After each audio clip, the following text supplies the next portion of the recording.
Assalamualaikum warahmatullahi wabarakatuh. Salam sejahtera untuk kita semua. Om Swastiastu, Namo Buddhaya, salam kebajikan, Rahayu. Bapak Ibu Guru, para kepala sekolah, kepala madrasah, dan kepala PKBM yang saya hormati dan saya banggakan. Setelah menonton video sebelumnya, Bapak Ibu mungkin sudah lebih mantap untuk menerapkan kurikulum Merdeka pada tahun ajaran 2022 ini.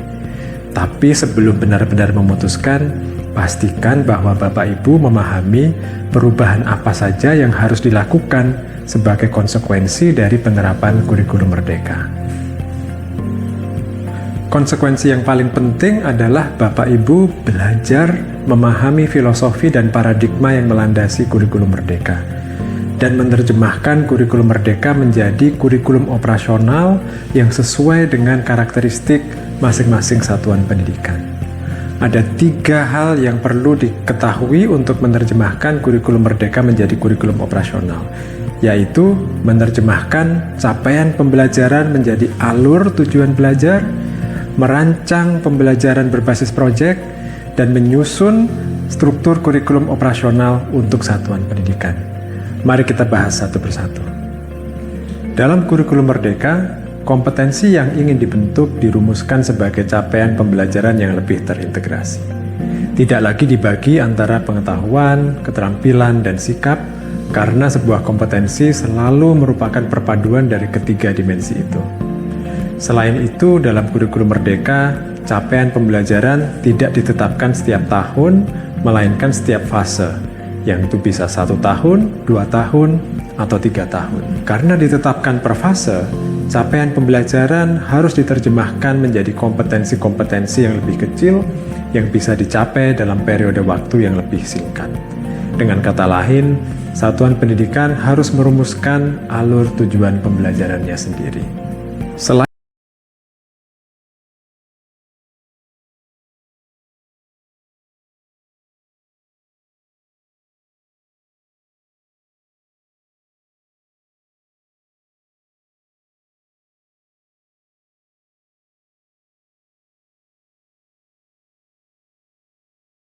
Selain menerjemahkan capaian pembelajaran menjadi alur tujuan belajar, satuan pendidikan juga harus merancang pembelajaran berbasis proyek. Struktur kurikulum Merdeka dibagi menjadi 2, yaitu intrakurikuler dan co-kurikuler. Bagian co-kurikuler inilah yang berisi pembelajaran berbasis proyek.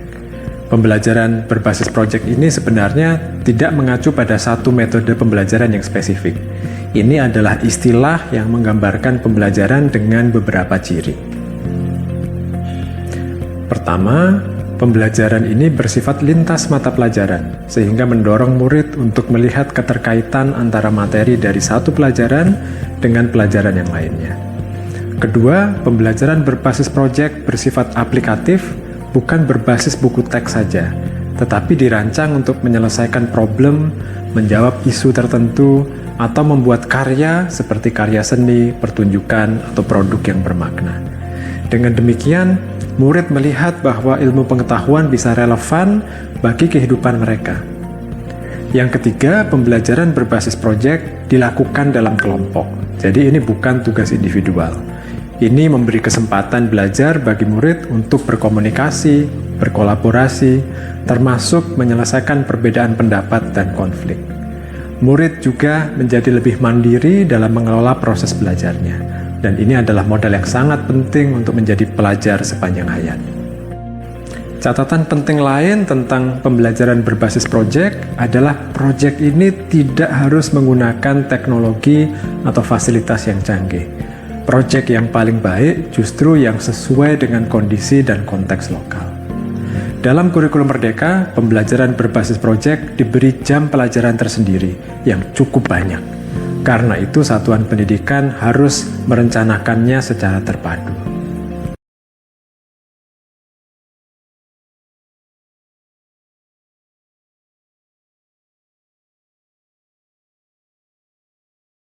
Selain membuat alur tujuan pembelajaran dan merancang pembelajaran berbasis proyek, satuan pendidikan juga perlu menyusun struktur kurikulum operasionalnya. Dalam kurikulum Merdeka, jam pelajaran tidak dikunci per minggu, melainkan ditentukan per tahun. Satuan pendidikan perlu memutuskan bagaimana membagi jam pelajaran ini di dalam kurikulum operasionalnya. Apakah mau dibagi rata setiap minggu, atau mau mencoba model yang berbeda. Ini tentu harus dirumuskan bersama-sama dengan seluruh guru yang akan menerapkan kurikulum merdeka. Selain itu, ada beberapa perubahan yang khas di setiap jenjang yang perlu diakomodasi dalam kurikulum operasional. Misalnya, untuk SD dan sederajat, ada pilihan untuk memasukkan bahasa Inggris sebagai mata pelajaran pilihan. Satuan pendidikan perlu memutuskan apakah ini sesuai dengan visi misi sekolah, dan jika demikian, persiapan apa yang perlu dilakukan oleh sekolah.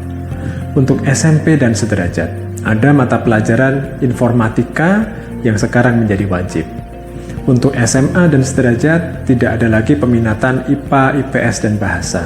Hal ini diganti dengan pilihan mata pelajaran di kelas 11 dan 12. Ini tentu perlu penyesuaian yang kreatif oleh satuan pendidikan.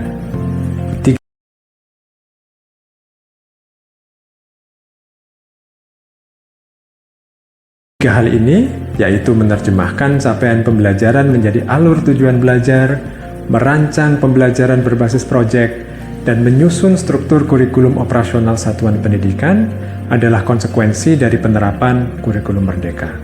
Semua materi yang Bapak Ibu perlu pelajari, mulai dari buku teks, capaian pembelajaran, perangkat ajar, modul, sampai dengan pelatihan-pelatihannya, sudah tersedia di platform Merdeka Mengajar.